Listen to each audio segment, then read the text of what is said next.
อ้าวขั้นตอนเป่าแล้วเนี่ยเป่าปักสุกแล้วบัดเนี้ยข้างมันบ่ได้ที่สองเดี๋ยวเป็นสามเข้าไปสามที่ไม่ได้เลยน้ำข้างนุ่มบนนุ่มบนนุ่มบนนุ่มใช่ปะเออแหละเฮ็ดให้มันแน่นๆทางรุ่มแน่นๆเบิดเดี๋ยวใกล้ไหลมันร้อนขาด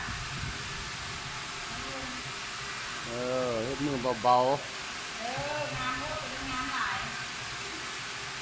อยากจะไปไก่แด้จะไปไฟเนี่ย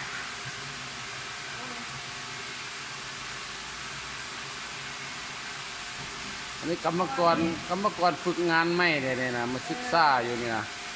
พอถึงการทำงานเป็นแล้วพ่อสิตั้งห้องงานให้นั่นหว่าเอาศึกษาเอาเฮ็ดให้มันเก่งๆก่อนแน่นให้มันเก่งๆเป็นวิชาการเองได้ก่อนๆคอยยีก